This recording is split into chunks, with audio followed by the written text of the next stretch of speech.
Hindu is not a ism. Hindu is a land. And over a period of time, Hindu became a civilization. Hindu never was an ism, nor is it today an ism. Well, because of political situations, power tussles that happen among people, people will twist and turn whichever way they want. But the identity of Hindu is of the land that lies between Himalayas and the Indus-Sagara, which is the Indian Ocean, between the mountain ranges and the ocean. This land is Hindu. The people who lived here naturally became Hindus, so it got referred to as Hindustan, the land of Hindus. The land was Hindu, so people became Hindu.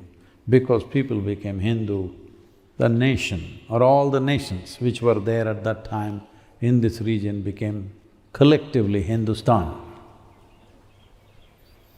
Like when we say European, it may be French, it may be Italian, it may be Spanish, it may be now Ukraine. We don't know who else will become European. Turkey is becoming European. So, like that, different types of people, different kingdoms and empires during different times of history all got referred to as Hindustan. A civilization is not an outcome of one belief or one teaching, or it did not fall out of one book. Variety of things happened. In terms of geography, in terms of ethnicity, in terms of languages, in terms of culture, variety of things happened across this land, a variety which is quite unimaginable for most people. Over 19,000 languages developed. 19,000 languages just in Hindustan. That means there were that many cultures, that many types of people, that many kind of cookings. Yes. Various things, a kaleidoscope. Every which way you look at it, it's different. But what is it about? If human intelligence is freed from fear, guilt, and some silly reward somewhere else, whether you call it heaven, paradise, swarga, whatever you call it, some silly rewards up there, or fear of punishment, or guilt. If these three things you remove from human mind, naturally human intelligence will seek. Essentially, the idea of heaven or paradise or swarga is appealing only because they're infested with greed. What is here is not enough, something more out there. Silly exaggerations of what you know here. If these three things are removed from human intelligence will naturally seek the ultimate nature of who we are. So in this search, this civilization encountered astronomy. Today, everybody's got intellectual property rights. India is the only country which doesn't have intellectual property rights.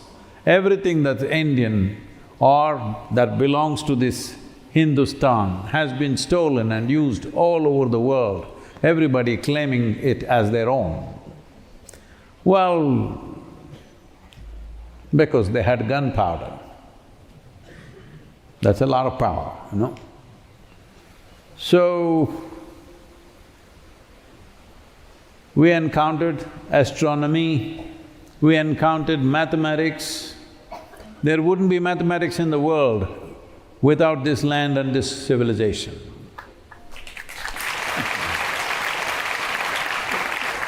No, are you all clapping? Oh, no mathematics in the school?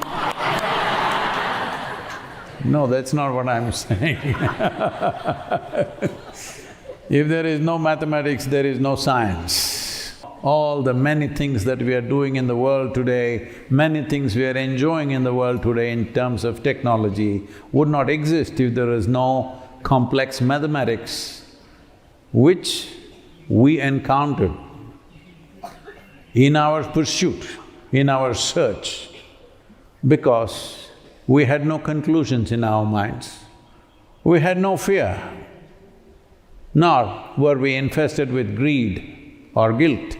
We lived our lives full, but no fear of God, no fear of hell, no fear of anything, because we saw the most important thing is to seek, to know. So astronomy, mathematics, music,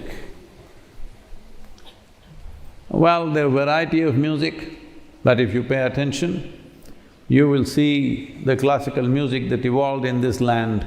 In terms of complexity of its foundations, there is no other like it. This is not my opinion. The greatest musicians in the world will say this. When there is a complex foundation, what you build can be anything. There is no limit. If you do not have a complex enough foundation, what you build is minimal. What you can build is minimal. So there is a very complex understanding of mathematics, different aspects of it, particularly geometry, astronomy. This is the culture. Even 6,000 to 7,000 years ago, clearly we are speaking about the planet being round and planet going around the sun. We did not believe that Earth is the center of the universe. This came to us not because we were full of scientists in this country, this came to us because we were seekers. If you're genuinely into science, you must be a seeker. You can't be a believer and be a scientist. Simply not possible. Because belief means you've made conclusions about things that you have no clue about. All these things we encountered, we came across mathematics, music, astronomy, mysticism, many magical and mystical things, but we still pursued. Because our pursuit was not to find this and that which we think is useful to us. We want to find the truth about our existence, the nature of what this is. In this pursuit, we pursued endlessly. As the seeking and the pursuit and the perception deepened, and it became very profound, we found nothing. When we found nothing, we said, Shiva. Then we found the basis of everything was this nothing. The greatest miracle in the universe is this, that everything comes out of nothing and goes back to nothing. Everything else, what you call as you and me, what you call as this planet, what you call as this solar system, what you call as this universe or galaxies or cosmos, these are all only manifestations. But we were not interested in the manifestations. We enjoy the manifestation, we appreciate the manifestation, but our interest is to know what is the nature of this source. We realized the source is actually not something, it is nothing. And it's not in one place, it's just everywhere. So we say Shiva, that means that which is not. Well, people could not relate to it, so they were looking for a form. Then human beings who are in very profound pursuit, who realized the nature of the manifestation and its source, because they realized that which is not, we call them Shiva. So the Shiva that you talk about today, that generally is worshipped in this land, he doesn't need worship because he sits disinterested. He is not somebody who is going to be influenced by your praise or your offerings of this and that. He simply sits disinterested. This is why a more appropriate description of him is Adiyogi. Shiva means that which is not, because that which is not cannot be seen, heard, smelled, touched. One who realizes that also we hold as Shiva, because one who realizes that becomes the doorway for that. See, when you say my home, if you think of, oh, I'm going home, you're not think of all the rooms and bathroom and toilet and back door and kitchen, no. It's a front door which is your home. When you arrive, this is my home. You're pointing at the front door and saying, this is my home. So the door is very important. So one who becomes the doorway for that which is not, we call him also Shiva. So this pursuit, what is the point? The point is this: if you know the nature of the source, if you have the time and inclination, you know the nature of everything.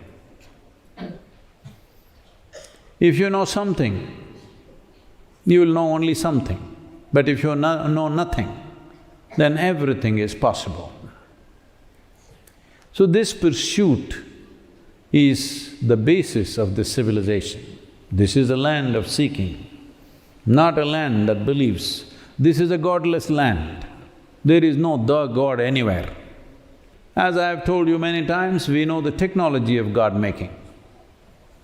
Well, there are words like this, we say call something Bhagwan. You must understand the Bhagwan. The word Bhagwan comes from the root word bhaj, which means that you look up to, that you revere, that which is glorious. So if a human being or a tree or a mountain looks glorious to us, we say Bhagwan, because it's worthy of my reverence. Anything that deeply impacts you becomes your Bhagwan. When we say Bhagwan, we are not talking about the God sitting up there in heaven who knows how to manage everything here. No, if you look back at the history of this planet, you obviously know God doesn't know how to manage things. Hello?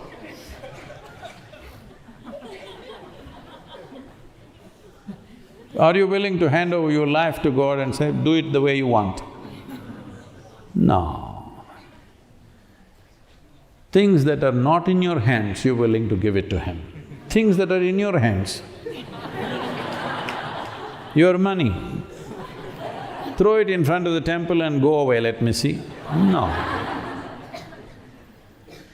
What you don't have, of course.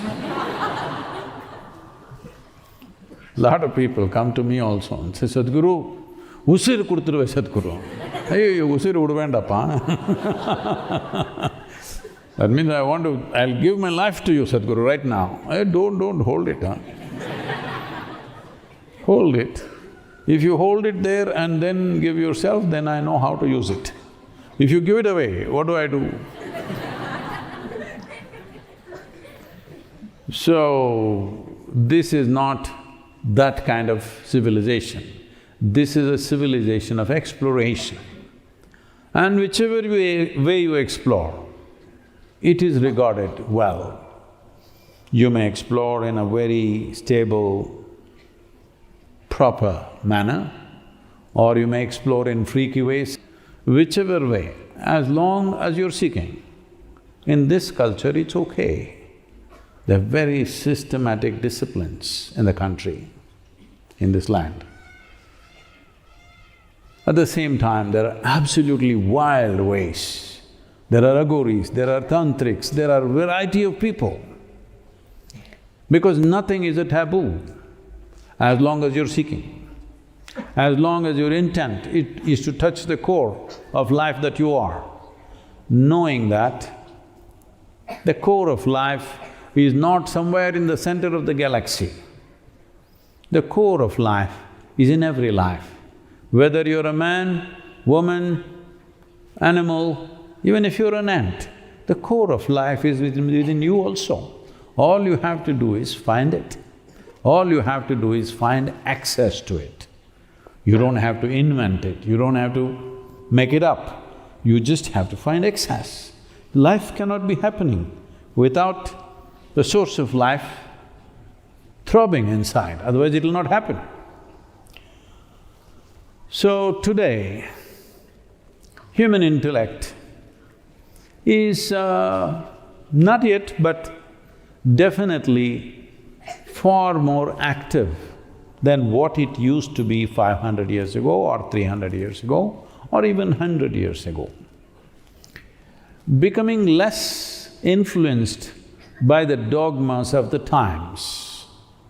The dogma can be your religion, the dogma can be the current political ideology that's going about, the dogma can be some local philosophy.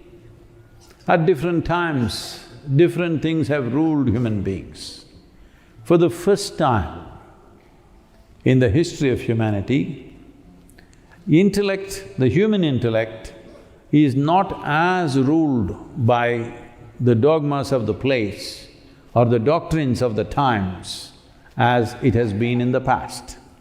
I believe this is going to be much, much more in the next 15 to 25 years, where human belief systems will become very thin. People only believe to the extent it's necessary. Already it is so. Hello? Only to the extent it's necessary. Rest is all in your hands. You don't trust anybody. Well, I'm not encouraging that, but it's a good beginning. That you understand, somewhere you understand, unless I handle this life well, it won't work. This means you understand my life is my karma, you're becoming a Hindu.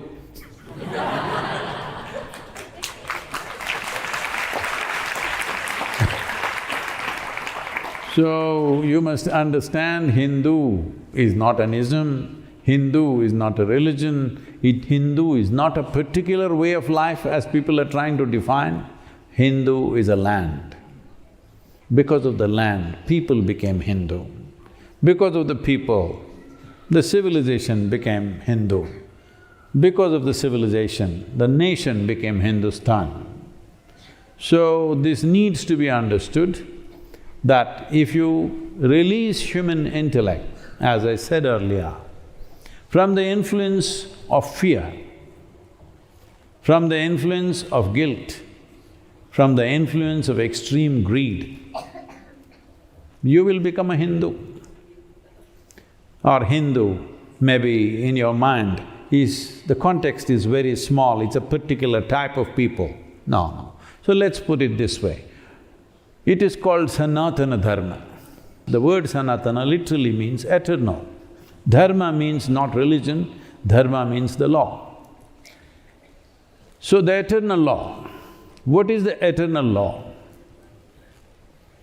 See, as we sit here, you and me are different. Well, they will bury me or burn me much earlier than you, all of you are much younger to me. But even after 100 years, if they bury you, you also become the same thing that I have become. Now the aspiration for you to become what I have become, that's a different thing. But when everybody is put back, everybody becomes the same thing without any problem. So the realization that everything comes from the same thing, will it happen to you with death or now? There's a big difference. If you're aspiring that it should happen now, you are a Sanatani. You're aspiring for your eternal nature. That means you are the Sanatana Dharma, not as a religion, not as a philosophy. You are in tune with the eternal laws. Only if you are in tune with the eternal laws, the limitations of this manifestation, the individual manifestation, has many limitations. These limitations you will suffer endlessly. No matter how endowed you are, you still suffer. No matter what you become in your life, you will still suffer because you are identified with the manifestation. You are not searching for its source. You have not found access to the fundamental nature of its existence, which is its eternal nature. Now, am I propounding, oh, there is something eternal within you, you are a soul and this will happen, that will happen? No. I'm saying, you understand, you gather the body and you shed the body. Once you realize this, there is enough intelligence in every damn head here to seek, what is this about? Okay, I gathered this and it's going to go one day. What is this about? Because this is not unreal, this is true. Your existence is true. These days, technology people are trying to look like sages with long hair, knotted, dreadlocks, they're all trying to look like sages. It's a good trend. They're trying to look like the Hindu sages of the past. So essentially, a totally godless, philosophy-less, immoral is not the word, amoral. No morality, no commandments, no God, no philosophy. What kind of lousy people will they be? That means you don't trust the intelligence of creation. You think creation will be good only if some fools manage it. No, creation is good without management. It is just that once, as I said, if human intelligence is not encumbered with these imposed values of fear and guilt and greed, which is encouraged all the time, naturally this will seek its eternal nature. So what you call as the Hindu civilization, or better that we call it Sanatana Dharma, is a consequence of fearless, guiltless, greedless human beings. So, it is not because of Hindu way of life they became like that. Because they were like that, this is the consequence. This civilization is a consequence of that. But as all of us know, in recent history, in this land when we say recent, we are saying 1,000 years ago. In recent history, it has been ravaged like no other land. Probably most of you do not know, because those who wrote our history books and textbooks, they wanted to be nice to you, so they eliminated all the ugly parts of our history so that we may once again walk into similar situations. But the land has seen, the people have seen enormous atrocities which are way bigger than anything that is normally talked about in the world. The greatest things that we talk about in the world is how Africa was subjugated by the Europeans and how Adolf Hitler did what he did in pre-World War II times and what happened in North America to the Native Americans. But what happened in this land both in numbers and quality of torture, much, much, much more. But this is the only land, after 1,000 years of extreme torture, we still retained our way of being.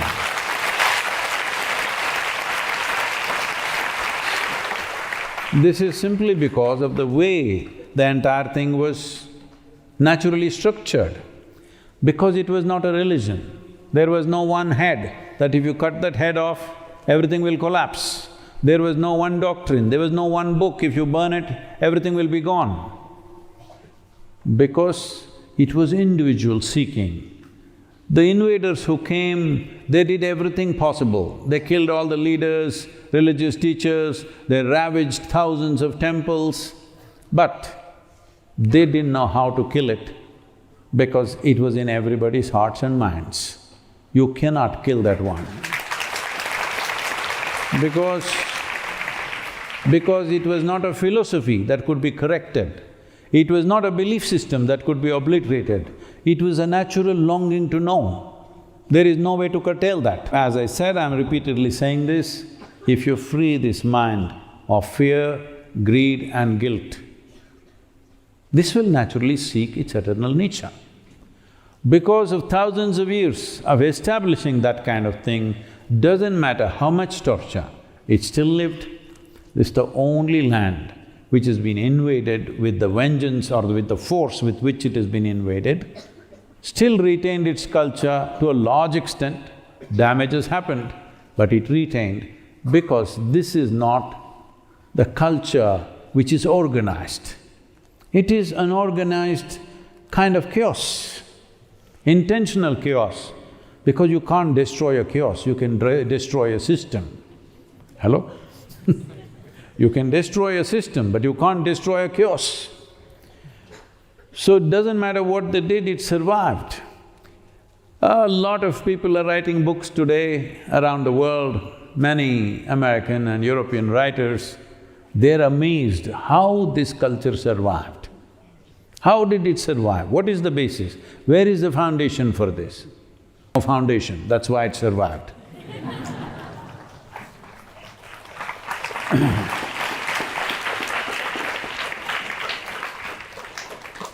Because the foundation is in our evolution, the foundation is in the nature of our existence. The foundation is not in what we organized as human beings.